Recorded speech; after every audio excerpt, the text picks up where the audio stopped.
Hello friends, welcome back to our YouTube channel. तो आज की वीडियो में हम बात करने वाले हैं टीडीएस के सेक्शन 194 सी के बारे में। तो जानने के लिए आपको ये वीडियो पूरा देखना होगा और आप अगर इस चैनल पर नए हैं तो हमारे चैनल को सब्सक्राइब कर लीजिए ताकि टैक्सेशन एंड अकाउंट से रिलेटेड हर इन्फॉर्मेटिव वीडियो आप तक पहुँचती रहे। तो चलिए अब शुरू करते हैं, आप एंड तक बने रहिएगा। What is section 194C? This section 194C states that any person who pays monies to the resident contractor or subcontractor for carrying out any work including the supply of labor is required to deduct tax on such payment. Section 194C में कहा गया है कि कोई भी व्यक्ति जो resident contractor को किसी भी काम सप्लाई ऑफ लेबर के लिए पेमेंट करता है तो उसे इस तरह के पेमेंट पर टीडीएस काटना जरूरी होता है। The TDS has to be deducted when the one-time payment amount exceed rupees 30,000 or rupees 1 lakh in aggregate during the year. The tax deduction has to be done at 1% in case of individual and HUF and 2% in case of other. अगर financial year में किसी भी एक contractor को एक single payment 30,000 से ज़्यादा या पूरे फाइनेंशियल ईयर में उस कॉन्ट्रैक्टर को जो टोटल पेमेंट किया गया है वो 1 लाख रुपीज़ से ज़्यादा हो तो उस केस में आपको टीडीएस काटना कंपलसरी होता है। यहाँ पे टीडीएस का जो रेट है वो 1% रहेगा अगर कॉन्ट्रैक्टर इंडिविजुअल या एचयूएफ है तो, और 2% रहेगा अगर कॉन्ट्रैक्टर अदर देन इंडिविजुअल या एचयूएफ है तो। Then who is required to deduct TDS under section 194C? Section 194C में किन्हें टीडीएस काटने की आवश्यकता होती है? सेंट्रल और state government, local authority, corporation, company, corporate society, trust, university, registered society, firm, and last, any person being an individual or a Hindu undivided family or an association of persons or a body of individuals, except if such person has total sales, gross receipt or turnover from business or profession carried on by him exceeding 1 crore rupees in case of business or 50 lakh rupees in case of profession during the financial year immediately preceding the financial year in which such sum is credited or paid to the account of the contractor. तो last option में यहाँ पे बताया गया है any person जो individual या HUF या एसोसिएशन ऑफ पर्सन और बॉडी ऑफ पर्सन है, अगर ये किसी कॉन्ट्रैक्टर को कोई कॉन्ट्रैक्ट देते हैं करंट फाइनेंशियल ईयर में तो उन्हें टीडीएस तभी काटना होगा अगर उनके पिछले फाइनेंशियल ईयर में जो भी इंडिविजुअल या एचयूएफ है उनके लास्ट फाइनेंशियल ईयर में अगर उनका बिजनेस से टर्नओवर 1 करोड़ से ज़्यादा या प्रोफेशनल इनकम 50 लाख से ज़्यादा आई होंगी, मीन्स अगर वो 44AB की लिमिट में आते हैं तो उस केस में उन्हें यहाँ पे कॉन्ट्रैक्टर का करंट फाइनेंशियल ईयर में टीडीएस काटना कंपलसरी होगा। अगर वहां पर वो कॉन्ट्रैक्टर को पूरे फाइनेंशियल ईयर में सिंगल पेमेंट 30,000 से ज़्यादा दे रहे हैं या पूरे फाइनेंशियल ईयर में किसी एक कॉन्ट्रैक्टर को टोटल पेमेंट 1 लाख से ज़्यादा कर रहे हैं, टीडीएस काट के गवर्नमेंट को पे करना होगा। Then what does work mean under section 194C? The term work includes, तो यहाँ पर जो हम वर्क की बात कर रहे हैं उसमें क्या क्या इंक्लूड होता है? एडवर्टाइजिंग, अगर आपने एडवर्टाइजिंग के लिए कोई काम दिया है, broadcasting and telecasting including the production of programmes, अगर ब्रॉडकास्टिंग एंड टेलीकास्टिंग का कोई वर्क है, carriage of goods and passengers using any mode of transport but not railway, then catering का वर्क, इसके बाद मैन्युफैक्चरिंग और supplying of a product as per the specification of a customer by using the material purchase from him her but does not include manufacturing or supply of product according to the specification of a customer by using material purchased from other than such customer.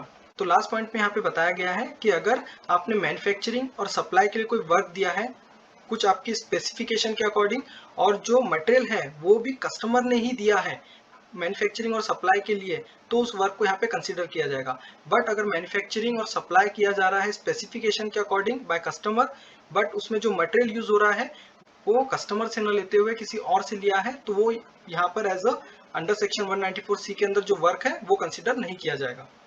Then what is the TDS tax rate and time of deduction of TDS under section 194C?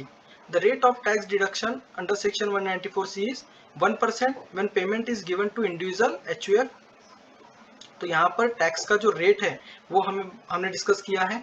तो यहाँ पर अगर आप payment individual या HUF contractor को कर रहे हैं तो उस केस में TDS का जो रेट रहेगा वो 1% होगा। अगर इंडिविजुअल और HUF के अदर देन कोई कॉन्ट्रैक्टर है जिसे आप पेमेंट कर रहे हैं जैसे एंटरप्राइजेस हो या कोई फर्म हो या एलएलपी हो या प्राइवेट लिमिटेड कंपनी, तो उस केस में 2% होगा। Then 20% however in case the PAN is not furnished by contractor, अगर कॉन्ट्रैक्टर अपना पैन प्रोवाइड नहीं कर रहा है तो उस केस में आपको 20% टीडीएस डिडक्ट करना होगा। Then the time of deduction is earlier of, तो आपको किस समय टीडीएस डिडक्ट करना है? The credit of income to the account of the pay receiver. जिस समय भी आप उनके पेमेंट के लिए एक इनवॉइस या फिर आप जब भी रिसिप्ट जनरेट कर रहे हैं उस समय ही आप उसे डिडक्ट कर ले, या फिर जब आप एक्चुअल पेमेंट उन्हें ट्रांसफर कर रहे हैं बाय द कैश और चेक और ड्राफ्ट और एनी अदर मोड, तो उस समय भी आप टीडीएस डिडक्ट कर सकते हैं। Then when is section 194C is not applicable, तो सेक्शन 194C ये अप्लीकेबल कब नहीं होता है? First, the amount of payment made to the contractor in a single contract which does not exceed ₹30,000। अगर कॉन्ट्रैक्टर का फाइनेंशियल ईयर में कोई सिंगल पेमेंट 30,000 से ज्यादा नहीं है तो आपको टीडीएस डिडक्ट करने की जरूरत नहीं होती है। Then second, the aggregate amount of payment made to the contractor during the financial year does not exceed ₹1 lakh. अगर कॉन्ट्रैक्टर को पूरे फाइनेंशियल ईयर में आपने जो फुल पेमेंट किया है वो 1 लाख से ज्यादा नहीं है तो उस केस में भी आपको सेक्शन 194C के अंदर टीडीएस डिडक्ट नहीं करना होता है। Then third, when any amount is paid to the contractor by an individual or HUF for carrying out work in the nature of personal use। अगर इंडिविजुअल और HUF अपने personal use से जुड़े किसी वर्क के लिए कॉन्ट्रैक्टर को payment कर रहे हैं तो तब भी सेक्शन 194C के अंदर टीडीएस डिडक्ट नहीं करना होता है। Then fourth, when payment is made to a good transport agency in the business of playing, hiring or leasing good which owns 10 or fewer carriage at any time during the previous year, also the contractor has to submit a declaration of above along with PAN। अगर goods transport agency जो माल चलाने, किराए पर लेने, किराए पर देने के बिजनेस में है, इनको कोई पेमेंट किया जाता है जिसके पास पिछले फाइनेंशियल ईयर के टाइम किसी भी समय 10 या उससे कम गाड़ियां थी, तो इस केस में भी आपको सेक्शन 194C के अंदर उनका टीडीएस डिडक्ट नहीं करना होता है। बट यहाँ पर जो कॉन्ट्रैक्टर होते हैं उनको अपने पैन कार्ड के साथ 10 से कम गाड़ियां पिछले साल में थी ऐसा एक डिक्लेरेशन भी देना होता है। देन यहाँ पर हमने जो भी अभी तक डिस्कस किया है इसके रिगार्डिंग हमने कुछ एग्जांपल्स आगे लिए हैं, तो चलिए वन बाय वन हम वो डिस्कस करते हैं। Example 1, XYZ limited makes the following payment to ABC enterprises a contractor for a contract work during financial year 21-22। तो यहाँ पर जो XYZ लिमिटेड करके कंपनी है उन्होंने ABC इंटरप्राइजेस को एक कॉन्ट्रैक्ट दिया है, तो उसके रिगार्डिंग यहाँ पे नीचे उन्होंने पेमेंट किया है। तो चलिए जानते हैं यहाँ पे कब टीडीएस देना होगा और कब टीडीएस नहीं देना होगा। तो फर्स्ट पेमेंट उन्होंने 1 जून को किया है 27,000 का, तो यहाँ पे टीडीएस डिडक्ट नहीं करना होगा क्योंकि सिंगल पेमेंट 30,000 से ज्यादा नहीं है। देन सेकंड पेमेंट 1 अगस्त को किया है 27,000 का अगेन, तो यहाँ पे भी टीडीएस डिडक्ट नहीं होगा क्योंकि सिंगल पेमेंट 30,000 से ज्यादा नहीं है। देन थर्ड पेमेंट 1 नवंबर को किया है 29,000 का, अगेन सिंगल पेमेंट 30,000 से कम होने के कारण टीडीएस डिडक्ट नहीं करना होगा। देन फोर्थ और लास्ट पेमेंट उसी फाइनेंशियल ईयर के लास्ट डेट पे 31 मार्च को 29,000 का किया है, ये 30,000 से कम है सिंगल पेमेंट, बट यहाँ पर टीडीएस डिडक्ट होगा क्योंकि जो टोटल पेमेंट फाइनेंशियल ईयर में एबीसी इंटरप्राइजेस को जा रहा है वो 1,12,000 का है, जो कि लिमिट हमारी जो है 1 लाख की उससे ज्यादा है फाइनेंशियल ईयर 21-22 में, इसीलिए यहाँ पर आपको टीडीएस डिडक्ट करना होगा। और जो कॉन्ट्रैक्टर है ये अदर देन इंडिविजुअल और HUF है, तो यहाँ पर 2% टीडीएस आपको डिडक्ट करना होगा। तो 1,12,000 का 2% 2240 होता है, तो वो आप डिडक्ट करके गवर्नमेंट को पे कर देंगे। लास्ट पेमेंट बिल जो आप रेस करेंगे वो 29,000 का होगा, बट जो एक्चुअल पेमेंट आप करेंगे उसमें से आप 29,000 में से 2240 का पेमेंट माइनस करके 26,760 का पेमेंट, तो यहाँ पर आपको 26,760 का पेमेंट कॉन्ट्रैक्टर को करना होगा। Then example 2, XYZ limited makes the following payment to mister Q a contractor for contract work during financial year 21-22। तो यहाँ पर फाइनेंशियल ईयर 21-22 में मिस्टर Q एक कॉन्ट्रैक्टर थे जिन्होंने XYZ लिमिटेड को कुछ काम करके दिया है और उसके बिहाफ में XYZ लिमिटेड ने उनको पेमेंट ट्रांसफर किया है। तो वो पेमेंट हमने नीचे डिस्कस किए हैं, चलिए जानते हैं उस पेमेंट के बारे में। ₹25,000 जो है फर्स्ट पेमेंट 1 जुलाई को दिया गया है, तो इसमें टीडीएस आपको डिडक्ट नहीं करना होगा क्योंकि सिंगल पेमेंट 30,000 से कम है। देन सेकेंड पेमेंट 1 अगस्त को किया है 15,000, अगेन ये सिंगल पेमेंट 30,000 से कम है तो टीडीएस डिडक्ट नहीं करना होगा। देन थर्ड पेमेंट 40,000 है जो कि 1 नवंबर को दिया गया है, तो यहाँ पर सिंगल पेमेंट 30,000 से ज्यादा होने के कारण आपको 40,000 पे 1% टीडीएस यहाँ डिडक्ट करना होगा क्योंकि मिस्टर Q जो कॉन्ट्रैक्टर है ये एक इंडिविजुअल है, तो इस केस में 1% टीडीएस आपको डिडक्ट करना होगा जो कि 400 होगा और डिडक्ट करके आपको गवर्नमेंट को पे कर देना होगा। देन इसी फाइनेंशियल ईयर के लास्ट डेट को 31 मार्च को एक 25,000 का पेमेंट किया गया मिस्टर Q को, बट इस पे भी टीडीएस डिडक्ट होगा क्योंकि आप देख सकते हैं कि पूरे फाइनेंशियल ईयर में जो टोटल पेमेंट कॉन्ट्रैक्टर को दिया जा रहा है वो 1,05,000 का है, जो कि लिमिट से ज़्यादा है। मतलब 1 लाख से ज़्यादा होने के कारण यहाँ पर टीडीएस की लायबिलिटी आ जाती है।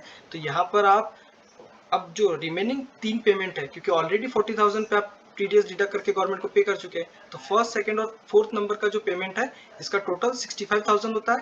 इसके ऊपर आप रिमेनिंग 1% और टैक्स डिडक्ट करके गवर्नमेंट को पे कर देंगे। तो टोटल जो 1,05,000 है इसके ऊपर टोटल होता है 1050। तो आप ये 1050 का पेमेंट गवर्नमेंट को कर देंगे। लास्ट पेमेंट जो बिल होगा वो 25,000 का होगा, बट जो एक्चुअल पेमेंट आप करेंगे 25,000 माइनस 650, क्योंकि ऑलरेडी 40,000 पे आप पेमेंट कर चुके हैं। बचा जो 3 पेमेंट है उसका टोटल होता है 65,000, उसके ऊपर 1% होता है 650, तो उतना आप माइनस करके remaining payment mister Q as a individual contractor को आप वो ट्रांसफर कर। Example 3.